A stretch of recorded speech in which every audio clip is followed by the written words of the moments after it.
Mahanadi serial இன்னைக்கான எபிசோடில் விஜய் வந்து லக்கேஜோட நம்ம காவேரி வீட்டு முன்னாடி வந்து நிற்கிறாரு. இதை பார்த்த காவேரி சாரதா 2 பேருமே ஷாக்காகி நிற்கிறாங்க. என்னடா லக்கேஜோட வந்து நிற்கிறாரு அப்படின்னு சொல்லி. என்னாச்சுன்னு சொல்லி கேட்டால், இல்லை நான் அந்த வீட்டை விட்டு வெளியே வந்துட்டேன், என் சொத்து எல்லாத்தையுமே அவங்கக்கிட்டே கொடுத்துட்டு வந்துட்டேன், இனிமேல் நாங்கள் போகிறதா இல்லை, எனக்கு இப்போதைக்கு என் ஒய்ஃபு என் குழந்தை மட்டும்தான் முக்கியம் அப்படின்னு சொல்லி சொல்கிறாங்க. இப்போ என்கிட்ட சொத்தும் இல்லை, வேலையும் இல்லை, எதுவுமே இல்லை, ஆனால் இப்போ என் மருமகளும் நீங்கள் ஏற்றுப்பீங்களா அப்படின்னு சொல்லி சாரதா கிட்டேயும் கேட்குறாங்க.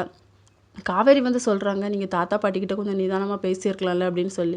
அவங்க எதையுமே புரிகிற மாதிரி இல்லை காவேரி, அதனால தான் வீட்டை விட்டு வெளியே வரதாயிற்று அப்படின்னு சொல்லிட்டு. சாரதாவுமே அதை தான் சொல்கிறாங்க, இப்போ நீங்கள் உங்கள் வீட்டுக்கு போங்க, நீங்கள் அவங்கக்கிட்ட மெதுவாக பேசுங்க அப்படின்னு சொல்லிட்டு. ஆனால் இவர் வந்து போகிற மாதிரி தெரியலை. அதுக்கப்புறம் நம்ம காவேரி சொல்கிறாங்க, நீ யாருக்காக நான் விஜய் வந்து விட்டு கொடுக்குறதா இல்லை, நான் அவர் கூட போகிறேம்மா அப்படின்னு சொல்லி கிளம்ப போகிறாங்க. அப்போ சாரதா வந்து, நான் என்ன அவ்வளோ பெரிய கொடுமைக்காரியாடி, நீங்கள் இங்கே வந்து இருக்கலாம், உங்களை நான் மருமகனாக ஏற்றுக்கிறேன் மாப்பிள்ள அப்படின்னு சொல்லி வீட்டுக்கும் வந்துடுறாங்க. அடுத்த சீனில் நம்ம காவேரியும் விஜயும் பேசிக்கிட்டு இருக்காங்க. அப்போ நான் உங்களுக்காக எங்கள் அம்மா கிட்டலாம் எவ்வளோ சண்டை போட்டேன் தெரியுமா அப்படின்னு சொல்லி சொல்கிறாங்க.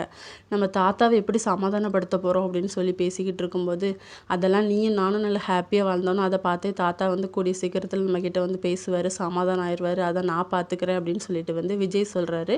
இதோட இன்னைக்கான எபிசோட் முடியுது.